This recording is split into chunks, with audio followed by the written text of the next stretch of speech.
Good morning વિદ્યાર્થી મિત્રો, ધોરણ 7 વિજ્ઞાન વિષયમાં પાઠ નંબર 4 ઉષ્મા જેની આપણે આના પહેલાના લેક્ચરમાં શરૂઆત કરેલી, જેમાં આપણે ઉષ્મા એટલે શું, તાપમાન કોને કહેવાય અને તાપમાનનું માપન કયા કયા સાધન વડે થઈ શકે છે એની ચર્ચા કરેલી. જેમાં આપણે જોયેલું કે તાપમાનનું માપન થર્મોમીટર વડે કરવામાં આવે છે. તાપમાનનું માપન કરતું સાધન જે છે એને થર્મોમીટર તરીકે ઓળખવામાં આવે છે. આ જે થર્મોમીટર જે છે એ બે પ્રકારના હોય છે. જો તમારે શરીરના તાપમાનનું માપન કરવું હોય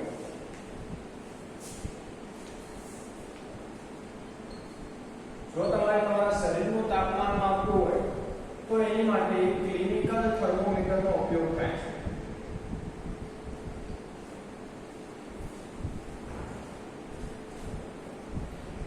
અને જો તમારે કોઈ પ્રવાહીનું તાપમાન માપવું હોય, કોનું પ્રવાહી અથવા તો પ્રયોગશાળામાં કોઈ તાપમાનનું માપન કરવું હોય તમારે, તો એની માટે લેબોરેટરી થર્મોમીટરનો ઉપયોગ થાય છે. તો અહીંયા બે પ્રકારના થર્મોમીટર વિશે આપણે ભણવાનું છે.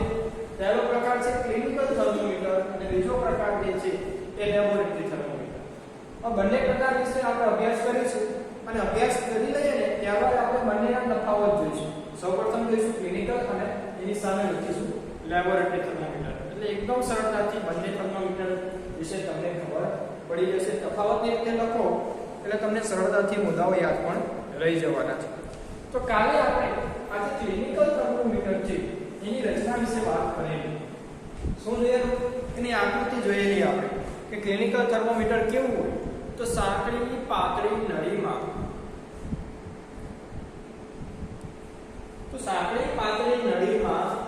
નળીના છેડે એક પાતળા બલ્બ જેવી રચના હોય છે અંદરના ભાગે, જેમાં મર્ક્યુરી ભરેલો હોય છે, પારો ભરેલો હોય છે અને અંદરના ભાગે પારો જે છે પાતળા દોરા જેવી રચનામાં આગળ વધી શકે છે.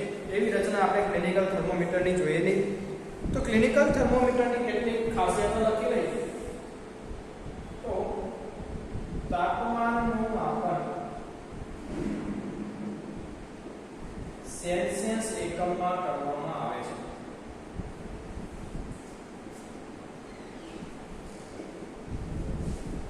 તાપમાનનું માપન કરવું હોય તો કયા એકમમાં દર્શાવવામાં આવે છે? સેલ્સિયસ એકમમાં દર્શાવવામાં આવે છે, જેને અંશ સેલ્સિયસ તરીકે દર્શાવી શકાય. તેનું ઉદાહરણ લખીએ તો ધારો કે આપણું શરીરનું તાપમાન 35 હોય તો એને લખાય 35 અંશ સેલ્સિયસ. આ શું થઈ ગયું? આપણે ઉદાહરણ જોયું કે તાપમાનનું માપન કઈ રીતે લખી શકાય તો એને સેલ્સિયસ માપક્રમમાં લખવામાં આવે છે. આ એક પહેલો માપક્રમ છે જેને ભારતમાં સર્વસ્વીકૃત કરાયેલો છે. પરંતુ એના બીજા પણ તાપમાનના માપક્રમ જે છે એક છે કેલ્વિન. કેલ્વિન માપક્રમ જે છે એને કે સંજ્ઞા વડે દર્શાવવામાં આવે છે અને ત્રીજો જે માપક્રમ જે છે તેને ફેરનહીટ કહેવાય. એને F સંજ્ઞા વડે દર્શાવવામાં આવે છે. પરંતુ આપણે જ્યારે તાપમાનનું માપન કરતા હોય ત્યારે આપણે ફક્ત ને ફક્ત સેલ્સિયસ માપક્રમને ધ્યાનમાં લઈશું, કારણ કે આ માપક્રમ એ ભારતમાં સ્વીકૃત કરાયેલો છે. તો ક્લિનિકલ થર્મોમીટર ક્યાંથી ક્યાં સુધીનું તાપમાન માપી શકે? તો ક્લિનિકલ થર્મોમીટર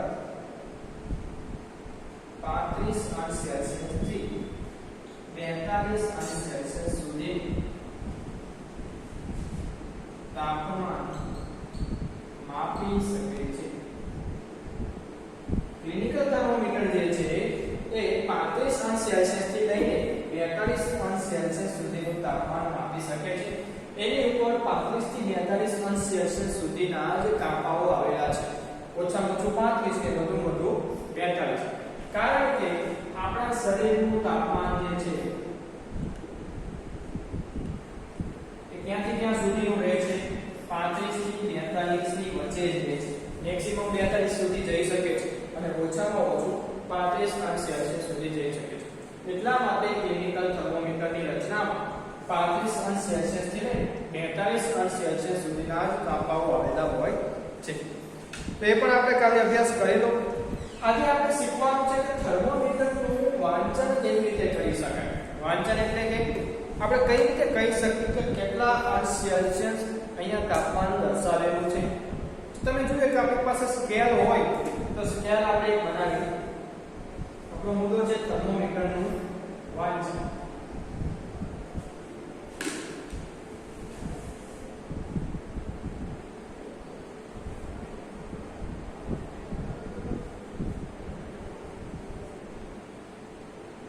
કઈ રીતે થાય થર્મોમીટરનું વાંચન? તો તમે સ્કેલ જોયો હોય, આપણે જે ફૂટપટ્ટી જોઈ હોય તમે ફૂટપટ્ટીમાં આવી રીતે કાપા આપેલા હોય. એક કાપો પછી વચ્ચે ચાર કાપા હોય, પછી બીજો, પછી બીજા વચ્ચે ચાર કાપા, ત્રીજો હોય છે આવું.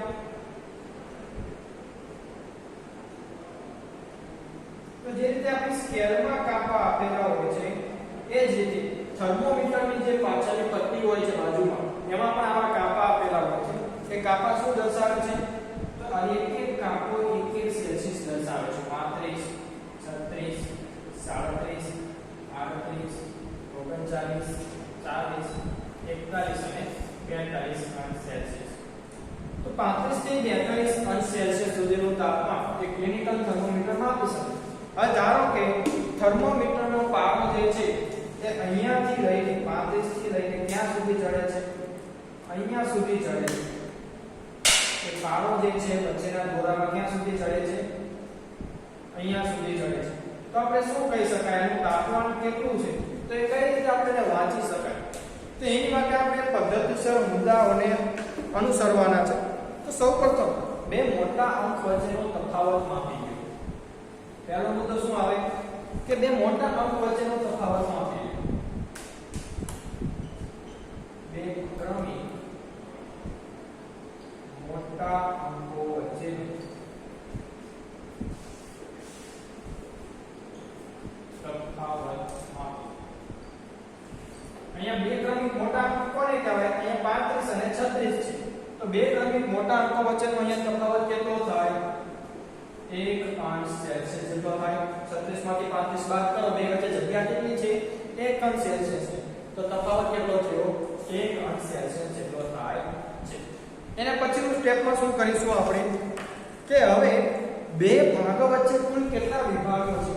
આ બે ક્રમિક મોટા અંકો જોઈએ આપણે 35 અને 36. એની વચ્ચે કુલ કેટલા વિભાગો આપેલા છે? એમાં મોટા અંકો વચ્ચે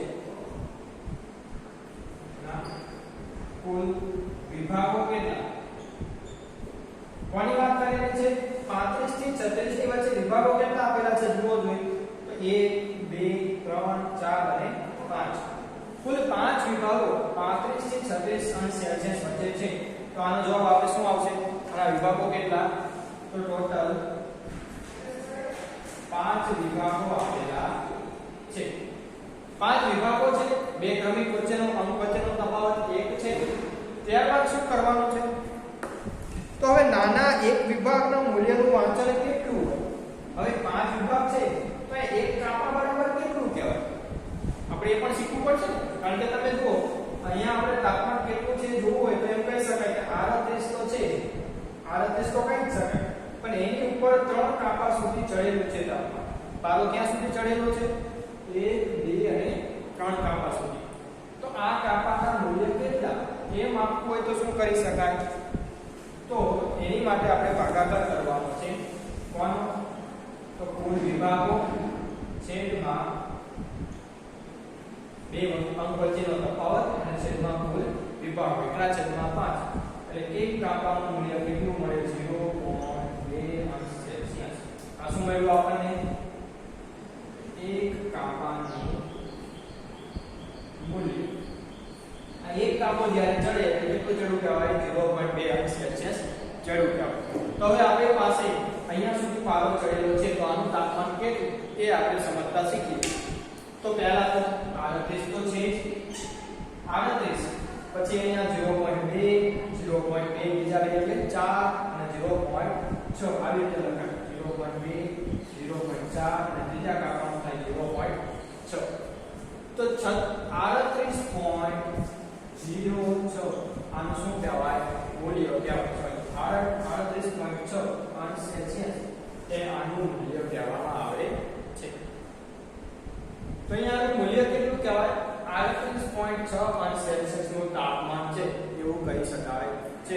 તો આ રીતે આપણે કોઈ પણ તાપમાન માપી શકીએ છીએ. ધારો કે થર્મોમીટરનો પારો અહીંયા સુધી ચડેલો છે, તો આનું તાપમાન કેટલું કહેવાય? તો સૌપ્રથમ મોટો કાપો ક્યાં સુધી છે? તો 40. તો 40 વત્તા અહીંયા 0.2 અને બીજું 0.2 એટલે 0.4. તો આ બેનો સરવાળો કરો એટલે શું મળે? 40.0 વત્તા 0.4. આનો સરવાળો આપણને મળશે 40.4. તો આનું તાપમાન કેટલું કહેવાય? 40.4 અંશ સેલ્સિયસ તાપમાન છે કહેવાય. તો જેમ આપણે સ્કેલનું માપન કરતા આપણને આવડે છે, સ્કેલની મદદથી આપણને લંબાઈ માપતા આવડે છે, એ જ રીતે એમાં કોઈ તફાવત નથી. એ જ રીતે આપણે થર્મોમીટરનું માપન પણ કરી શકીએ છીએ અને એની મદદથી આપણું તાપમાન કેટલું છે એ આપણને ખબર પડી જશે. તો આપણે થર્મોમીટર વડે માપતા તો શીખી ગયા, પણ થર્મોમીટરનું વાંચન જ્યારે આપણે કરતા હોય ત્યારે કેટલીક કાળજી પણ રાખવાની છે. કારણ કે ક્લિનિકલ થર્મોમીટર જે છે એનો ઉપયોગ કરતા આપણને પ્રોપર રીતે આવડવું જોઈએ. કઈ રીતે એનો ઉપયોગ કરાય અને ઉપયોગ દરમિયાન રાખવાની કાળજી એ આપણે જોઈએ.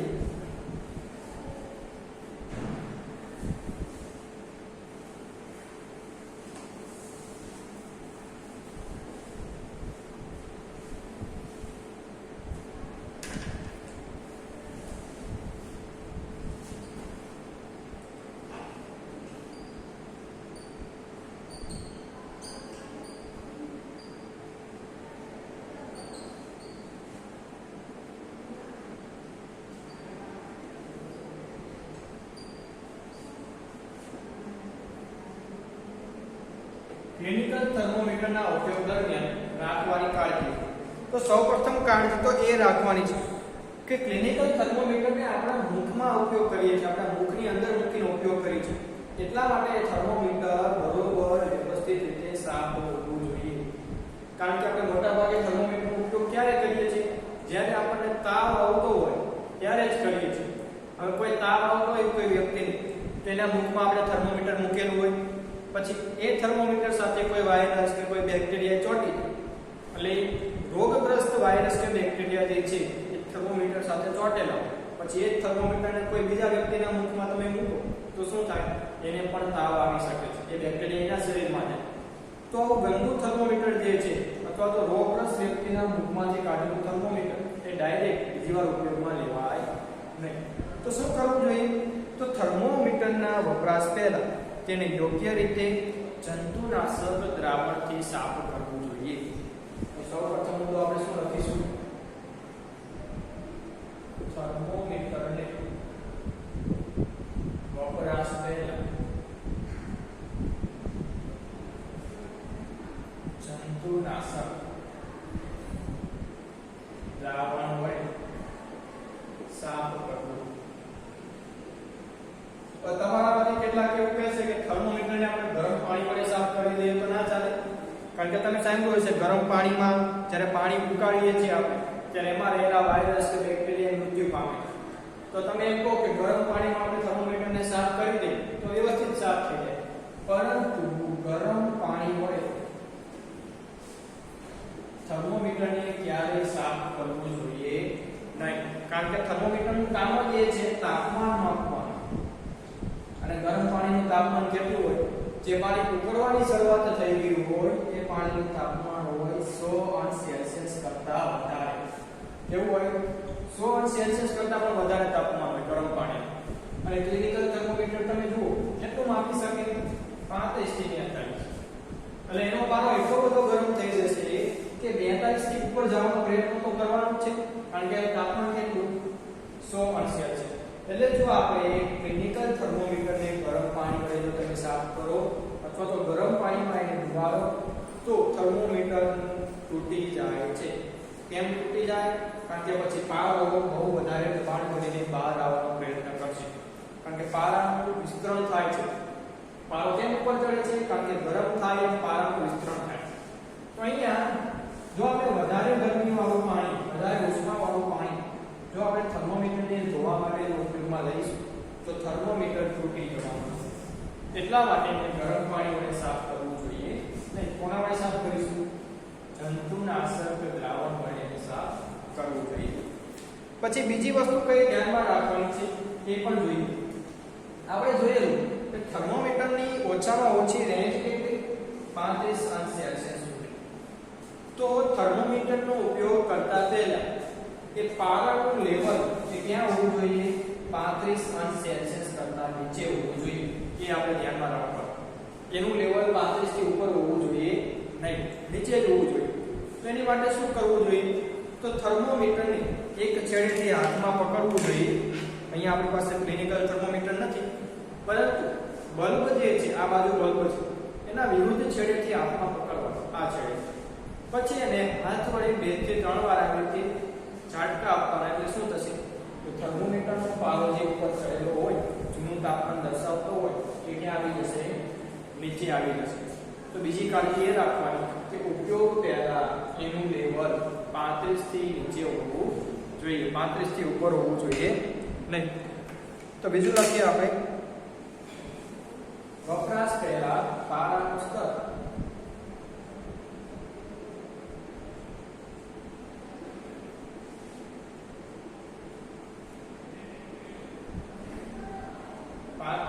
અંશ સેલ્સિયસ થી નીચે હોવું જોઈએ.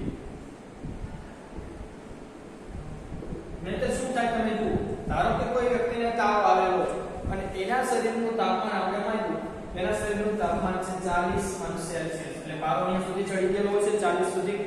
હવે પછી આપણે તરત જ બીજા દર્દીનું તાપમાન માપવા જઈએ અને બીજા દર્દીનું તાપમાન માપીએ તો પારો તો ક્યાં સ્થિર હશે? 40 અંશ સેલ્સિયસ સુધી સ્થિર હશે. અને આપણે એનું તાપમાન માપીએ તો ત્યાંથી જ શરૂઆત થશે, કારણ કે થર્મોમીટર જે છે ને ક્લિનિકલ, એનો પારો એની મેળે નીચે ઉતરતો નથી.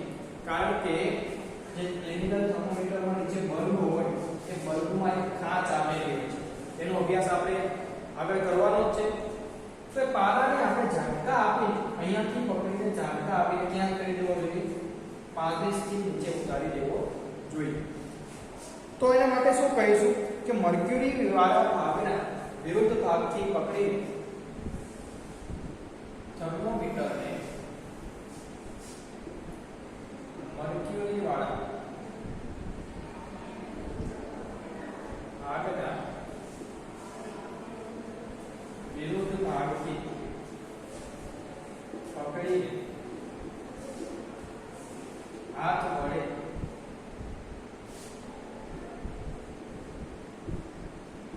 ઝાટકો આપીને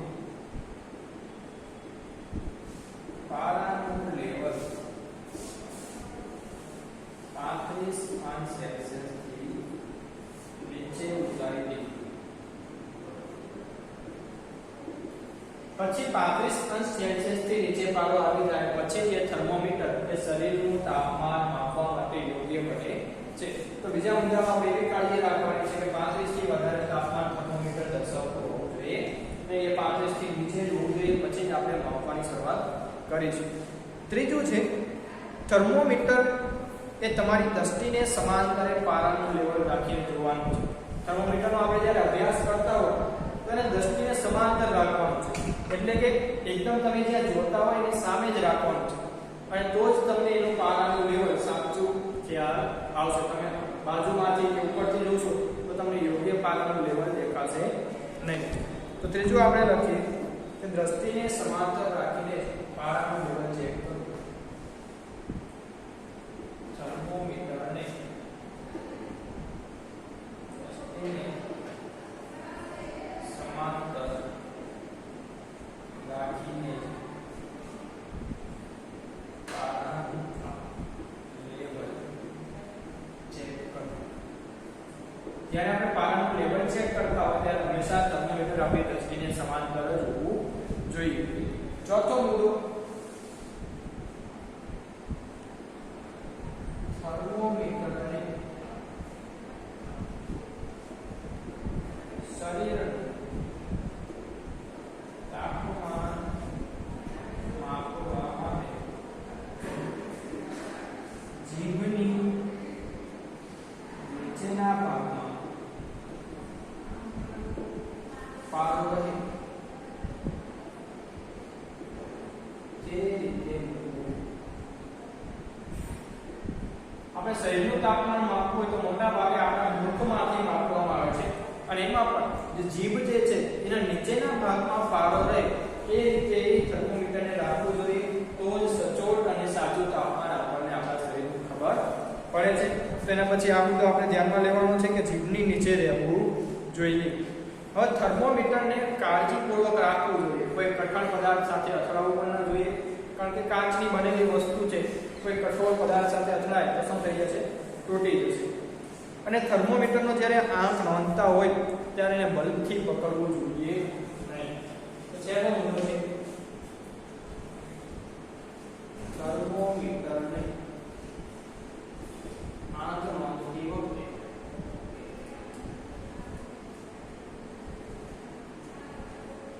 બલ્બથી પકડવું જોઈએ નહીં.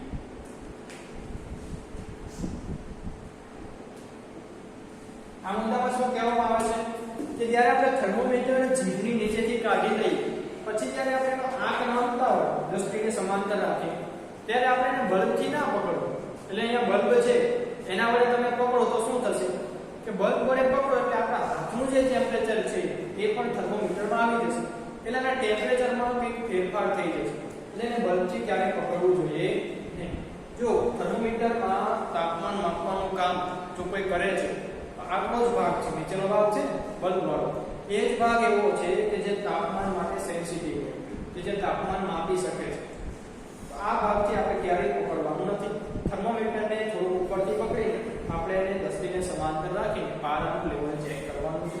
હવે જો એક વસ્તુ એ પણ છે કે થર્મોમીટરની રચના ખૂબ જ પાતળી છે અને એમાં જે વચ્ચે દોરા જેવો ભાગ છે એ હકીકતમાં દોરા જેવો ભાગ છે.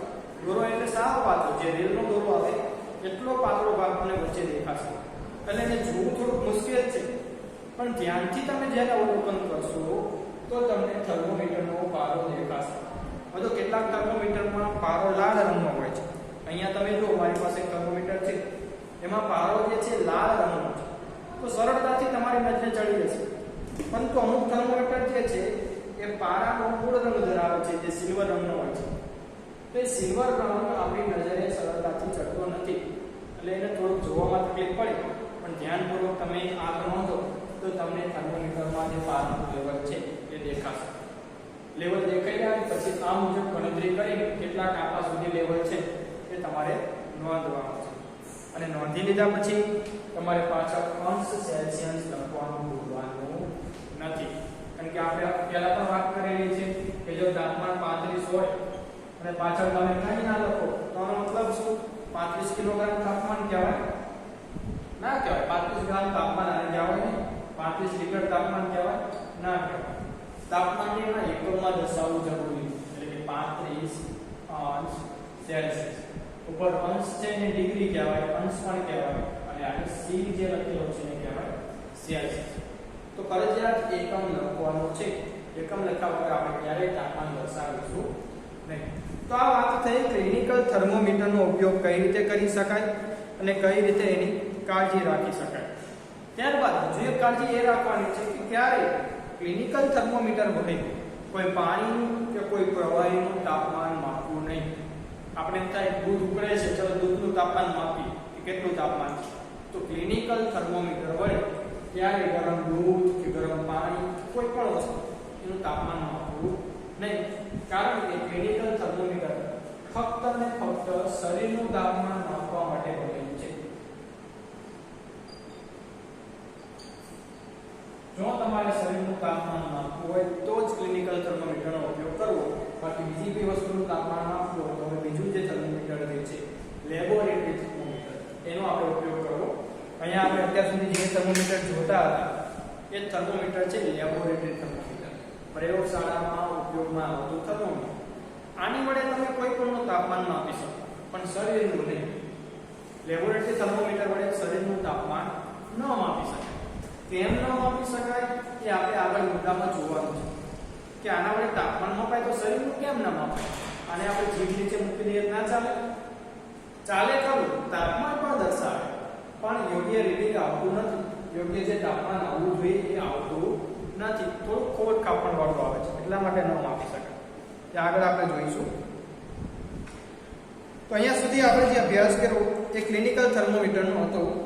હવે આપણે જોઈએ માનવ શરીરનું તાપમાન માનવ શરીરનું તાપમાન અત્યાર સુધી તમને કીધું એ મુજબ 35 થી 42 વચ્ચે જ રહે છે.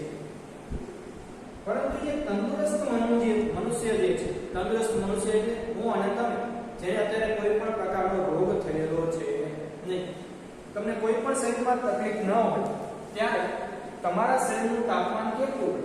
તો તંદુરસ્ત મનુષ્યના શરીરનું તાપમાન એ 37°C હોય છે. લખી લઈએ આપણે.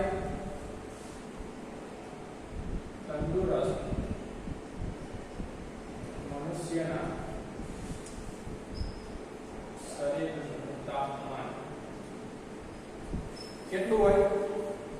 37°C. એટલે આપણે કઈ રોગ ના થયો હોય એટલે તમે થર્મોમીટર વડે તમારું તાપમાન માપો તો 37°C હોય. પણ એક્ઝેક્ટ હોય એ જરૂરી નથી. હવે તમને મેં અત્યારે કીધું 37 હોય તો તમે ઘરે જઈને થર્મોમીટર વડે આનો અભ્યાસ કરી શકો અને તમને એવું જાણવું હોય કે આપણા શરીરનું તાપમાન તો 37 નથી, 35 છે, તો શું હું તંદુરસ્ત નથી? કોઈ એમ કહેશે મારા શરીરનું તાપમાન 37.5 છે, તો શું એ તંદુરસ્ત નથી? એવું નથી કે તંદુરસ્ત નથી. આ એવરેજ તાપમાન કહેવાય, એક્ઝેક્ટ તાપમાન નહીં કે 37 જ હોય એવું નથી કહેવાય, પણ આ એવરેજ તાપમાન 37 ની નજીક હોય, થોડું વધારે થોડું ઓછું હોઈ શકે છે. એટલે તમે 10 વિદ્યાર્થીના તાપમાન આપો તો 10 એ 10 ના તાપમાનનો આપણે એક કોષ્ટક બનાવીએ તો કંઈક આવું મળે. કોઈકનું 37 મળે, કોઈકનું 35 મળે, 36 મળે, 36.5, 35.3, આવું અલગ અલગ 37 ની આજુબાજુનું તાપમાન આપણને મળે છે. પરંતુ જે તંદુરસ્ત મનુષ્યનું એવરેજ તાપમાન જે છે એ 37°C સુધીનું હોય છે. તો માનવ શરીરનું તાપમાન 35°C થી નીચે પણ નથી જતું અને 42°C થી ઉપર પણ નથી જતું. આની વચ્ચે જ રહે છે. મેક્સિમમ થાય તો 42 સુધી થઈ શકે અને મિનિમમ થાય તો 35 સુધી જઈ શકે. બુજોને તોફાની વિચાર આવ્યો કે લાવને ક્લિનિકલ થર્મોમીટર વડે ગરમ દૂધનું તાપમાન માપવું. તો જેમ મેં પહેલા કીધું એમ ગરમ દૂધનું તાપમાન થર્મોમીટર વડે, ક્લિનિકલ થર્મોમીટર વડે ના માપાય. શું થાય? તો થર્મોમીટર તૂટી જાય, કારણ કે પારો અહીંયા સુધી આવી જાય પછી શું કરે? ઉપર જવાનો પ્રયત્ન કરે, પણ આગળ તો જગ્યા જ ના હોય, તો જે કાચની પાતળી નળી જે છે એ શું થઈ જશે? તૂટી જશે, પારો બહાર આવી જશે. તેવું ક્યારેય કરવું જોઈએ નહીં. માનવ શરીર સિવાયના કોઈ પણ પદાર્થના તાપમાન માપવા માટે ક્લિનિકલ થર્મોમીટરનો ઉપયોગ ન કરવો. આ એક ખાસ યાદ રાખવાની બાબત છે. જો આવું કરશો તો થર્મોમીટર તૂટી જશે. અગ્નિની નજીક પણ થર્મોમીટરને ના લઈ જવું, કારણ કે અગ્નિની ઉષ્મા તમે જુઓ કેટલી બધી હોય. એની નજીક જો થર્મોમીટર લઈ જાઓ એટલે પારો ગરમ થવાની શરૂઆત થઈ જાય અને પારો પછી બહુ ઉપર જવાનો પ્રયાસ કરે એટલે થર્મોમીટર તૂટી જાય છે. તો આ બધી વસ્તુ આપણે ક્લિનિકલ થર્મોમીટરમાં જોઈ. હવે પછી જ્યારે આપણે લેક્ચર આવશે ત્યારે આપણે પ્રયોગશાળામાં ઉપયોગમાં આવતા થર્મોમીટર વિશે અભ્યાસ કરીશું. ત્યાં સુધી આવજો. Thank you.